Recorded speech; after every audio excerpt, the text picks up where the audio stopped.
Professor Yunus যদি জাতির উদ্দেশ্যে ভাষণ দেন আর ওইখানে যদি বলেন আমি একটা ভালো নির্বাচন দিতে চাইছিলাম প্রয়োজনীয় সংস্কারের পরে, আমি তারিখও বলছি সামনের বছরের জানুয়ারি থেকে জুনের মধ্যে, যেন পরবর্তী সরকার ভালোভাবে দেশ চালাইতে পারে, সংস্কারটা সম্পূর্ণ হয়, রাষ্ট্রটা গড়ে ওঠে। কিন্তু ভারত সেনাপ্রধান এবং বিএনপি যৌথভাবে ডিসেম্বরের আগেই নির্বাচন চায়।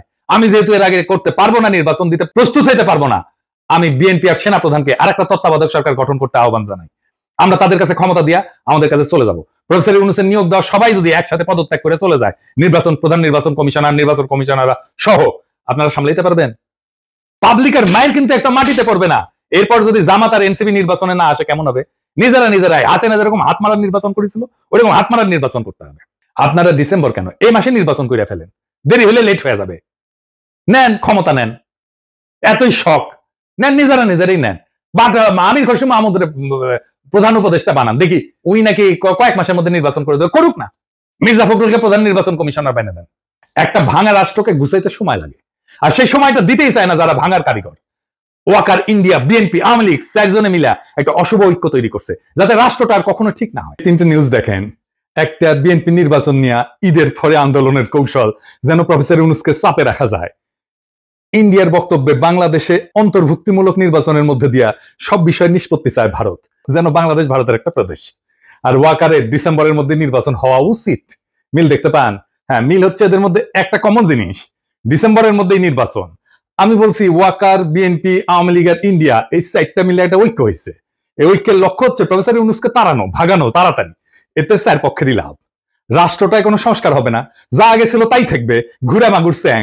আর্মির জেনারেলরা যে আকাম করছে, গুম খুনে যুক্ত ছিল, সেটার বিচার হবে না।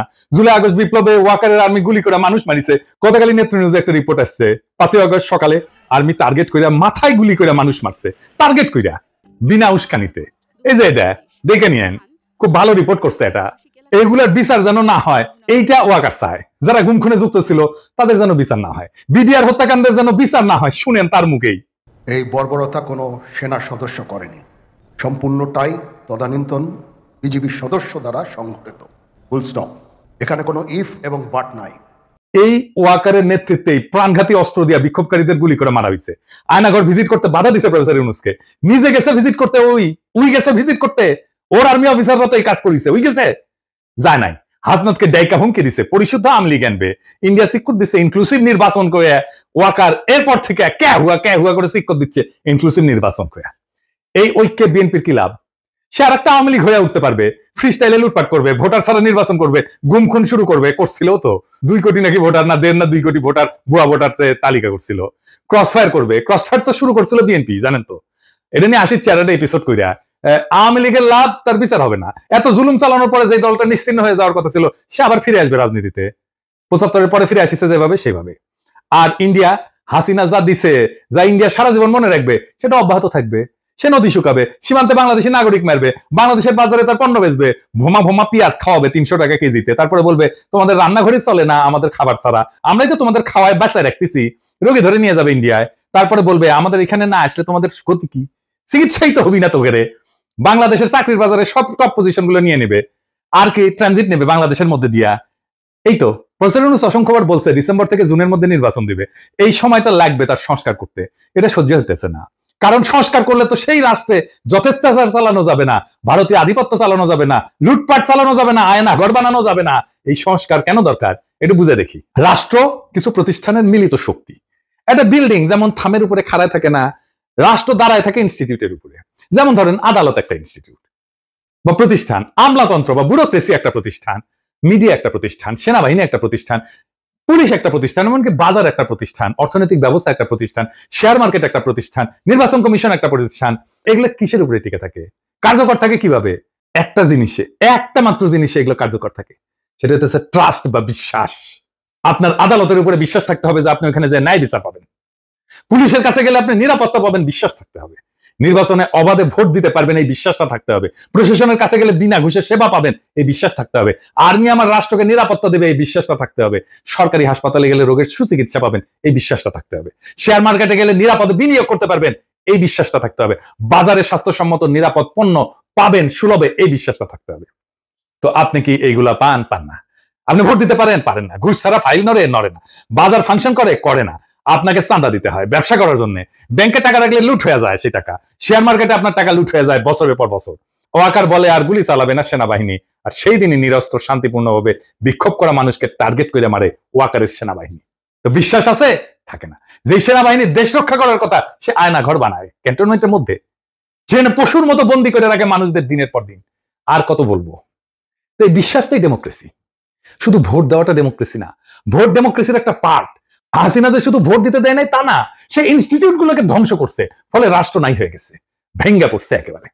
এইগুলা থেকে বিশ্বাস বা ট্রাস্ট নাই করে দেওয়া হয়েছে। সে বিশ্বাসকে প্রতিস্থাপন করছে কি দিয়া? ভয় দিয়া, টেরর দিয়া। ডেমোক্রেসির মধ্যে বিশ্বাসকে ভয় দিয়া প্রতিস্থাপন কইরা স্বৈরাচার হয়, ফ্যাসিবাদ হয়। আপনি চিন্তা করে দেখেন, আপনার জীবন কাটতো ভয়, সারাক্ষণ ভয়, চাকরির ভয়, সম্পদ হারানোর ভয়, অপমানের ভয়, জেলে যাওয়ার ভয়, গুম হওয়ার ভয়, মাস্তানির শিকার হওয়ার ভয়। প্রফেসর সরকারের টাইম লাগতেছে কেন সামাল দিতে? কারণ ভয় দিয়ে তো প্রফেসর শাসন করতেছে না, আর ইনস্টিটিউট গুলো তো দাঁড়ায় নাই। এই যে গ্যাপ, এই টাইমে রাষ্ট্র এই অবস্থাতেই থাকবে। সেজন্যই সংস্কার।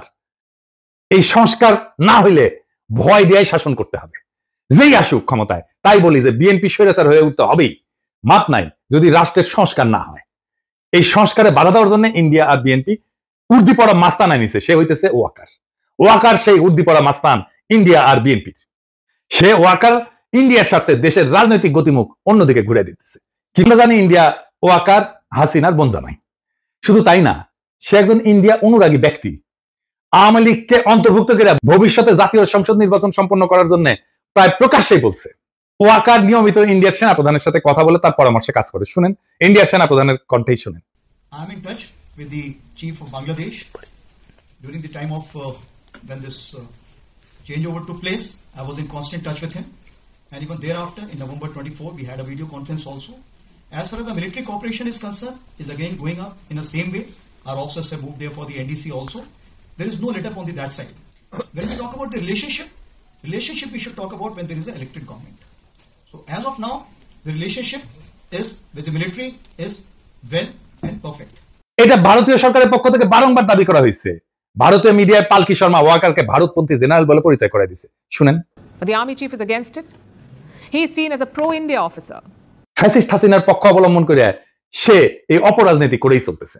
এর বিপরীতে অন্তর্বর্তীকালীন সরকারের প্রধান উপদেষ্টা ডক্টর মোহাম্মদ ইউনূস কোনো রাজনীতি বুঝেন না বা করেনও না, অথবা করতে পারেন না। কিন্তু বিএনপির বিপরীতে ব্যাপকভাবে তার জনপ্রিয়তা বাড়তেছে। এর কারণ কি? তিনটা কারণ, প্রধান কারণ। প্রথমত, তার সরকার দুর্নীতিমুক্ত। তিনি খুনি হাসিনার আমলে যেভাবে বাংলাদেশকে লুটপাট করে দেউলিয়া করে ফেলা হয়েছে তার শক্ত হাতে বিচার করতে চান। দ্বিতীয়ত, দেশবাসীর সকল মৌলিক মানবিক এবং রাজনৈতিক অধিকার ছিনায় নেওয়ার অপরাধে তিনি ফ্যাসিস্ট হাসিনার আওয়ামী লীগে শক্ত হাতে শাস্তি দিতে চান। 3 নাম্বার, বাংলাদেশ স্বাধীন হওয়ার পরে গত 53 বছর ধরে এদেশের ভাগ্য নিয়ে ইন্ডিয়া যেভাবে সিনেমিনি খেলছে এবং দীর্ঘ 15 বছর ফ্যাসিবাদী দুঃশাসনকে সমর্থন দিয়ে তারা বাংলাদেশকে যেভাবে ভুগাইছে, তাতে তিনি ক্ষুব্ধ এবং ক্রুদ্ধ। দেশবাসীকে বোকা ভাবার কোনো কারণ নাই। মানুষ বোঝে কেন আজ অধ্যাপক মোহাম্মদ ইউনূসকে সমর্থন করতে হবে। অভিন্ন কারণে সশস্ত্র বাহিনীর 95% সদস্য বুঝে এই অন্তর্বর্তীকালীন সরকারের প্রধান উপদেষ্টার পেছনে কেন একজোট হয়ে দাঁড়াইতে হবে। কারণ এটা বাংলাদেশের স্বাধীন অস্তিত্ব এবং সার্বভৌমত্বের প্রশ্ন। স্বাধীন সত্তা নিয়ে ইন্ডিয়ার মুখোমুখি দাঁড়ায় আপন দেশের জনগণের স্বার্থে রাষ্ট্র পরিচালনার বিষয়। আর সেই দেশবাসীরা যখন দাঁড়ায় যায়, তখন জেনারেল ওয়াকার সহ অল্প কিছু কর্মকর্তা ভিন্ন কিছু করার সুযোগ হারায় যায়। গত পরশুদিন বুধবার ঢাকা সেনানিবাসের সেনা প্রাঙ্গণে অফিসার্স অ্যাড্রেসে সেনা প্রধানের দেওয়া বক্তব্য বইলা গণমাধ্যম এবং সামাজিক মাধ্যমে যা প্রচার করা হয়েছে তা বিশ্লেষণ করলে 3টা সত্য উদ্ঘাটিত হয়। 1 নাম্বার, ফ্যাসিবাদী দল আওয়ামী লীগের কার্যক্রম নিষিদ্ধ হওয়ায় জেনারেল ওয়াকার সহ তার ঘনিষ্ঠ সহযোগীদের ছোট্ট গ্রুপটা খুবই বিক্ষুব্ধ হয়ে পড়ছে। কোনো কারণ না থাকার পরেও এই ক্ষুদ্র গোষ্ঠীতে বিচারের মুখোমুখি হওয়ার ভয়ে বা চাকরি হারানোর ঝুঁকিতে ক্লান্ত, হতাশ এবং কাতর হয়ে পড়ছে। দ্বিতীয়ত, সেই কারণে তারা অন্তর্বর্তীকালীন সরকারের সংস্কার কার্যক্রম, রোহিঙ্গা প্রত্যাবর্ষণের লক্ষ্যে গৃহীত পদক্ষেপ এবং জুলাই ঘোষণা এবং প্রক্লেমেশনকে বাধাগ্রস্ত করার উদ্যোগ নিচ্ছে। তৃতীয়ত, সরাসরি জাতীয় স্বার্থের বিরুদ্ধে অবস্থান নিয়ে এই গোষ্ঠীটি শত্রুভাবাপন্ন ইন্ডিয়ার স্বার্থকে অগ্রাধিকার দিচ্ছে। প্রতিবেশী এই দেশটার পক্ষ নিয়ে তাদের এজেন্ট হিসেবে বাংলাদেশ বিরোধী কার্যক্রমে লিপ্ত জনধিকৃত ফ্যাসিস্ট দলটিকে সঙ্গে নিয়ে সকল দলের অংশগ্রহণের মধ্য দিয়া অন্তর্ভুক্তিমূলক জাতীয় সংসদ নির্বাচনের তত্ত্ব হাজির কইরা প্রধান উপদেষ্টার উপর চাপ সৃষ্টি করতেছে। জাতীয় স্বার্থ বিরোধী অন্তর্ঘাতমূলক অপকর্মে জড়িত জেনারেল ওয়াকার চক্র ইন্ডিয়ার পাশাপাশি বিএনপিকে তাদের সাথে যুক্ত করতে পারছে। লক্ষ্য করলে দেখবেন একদিকে ইন্ডিয়া একের পর এক বাংলাদেশের স্বার্থবিরোধী নানান ব্যবস্থা নিচ্ছে, অন্যদিকে বিএনপি দেশব্যাপী অস্থিতিশীলতা সৃষ্টি করার লক্ষ্যে লাগাতারভাবে নানা ক্ষতিকর কর্মসূচি দিয়ে যাচ্ছে। সেনাপ্রধান, ইন্ডিয়া এবং বিএনপির মধ্যে আজ যে রাজনৈতিক সমঝোতা গড়ে উঠছে, এইটা তার ইঙ্গিত বা প্রমাণ। শুধু তাই না, দেশবাসী বিস্ময়ের সঙ্গে লক্ষ্য করতেছে মাঝে মধ্যেই জেনারেল ওয়াকার চাকরিজীবী হিসেবে তার সরকারি চাকরির কাজের সীমানা অতিক্রম করে রাজনীতি নিয়ে বিতর্কিত মন্তব্য করে যাচ্ছে। তার পছন্দের নিষিদ্ধ দলটার পক্ষ অবলম্বন করিয়া সশস্ত্র বাহিনীকে অপব্যবহারের চেষ্টা চালাচ্ছেন, যা ফ্যাসিবাদের অন্ধকার যুগে কখনোই তাকে করতে দেখা যায়নি। ফ্যাসিবাদের অন্ধকার যুগে কখনোই সে সরকারের উপরে চাপ সৃষ্টি করে নাই। তিনি তখন খুনি হাসিনাকে সেবা দান এবং ঘাতক, হন্তারক এবং লুটেরাদের ক্ষমতা নিরঙ্কুশ এবং চিরস্থায়ী করার কাজে ব্যস্ত ছিলেন। বিগত মাসগুলোতে ইন্ডিয়ার পত্রপত্রিকায় বাংলাদেশের রাজনৈতিক পরিস্থিতির ব্যাপারে যে সমস্ত বৈরী সংবাদ বিশ্লেষণ প্রকাশিত হয়েছে, এর অনেক কিছুই গত বুধবার সেনাবাহিনী প্রধানের কণ্ঠে উচ্চারিত হয়েছে। এতে বাংলাদেশ রাষ্ট্র, অন্তর্বর্তীকালীন সরকার এবং জুলাই গণ অভ্যুত্থানের প্রতি তার আনুগত্য নিয়ে দেশবাসীর মনে গভীর প্রশ্ন সৃষ্টি হয়েছে। এতে আমরা শঙ্কিত, হতাশ এবং বিক্ষুব্ধ।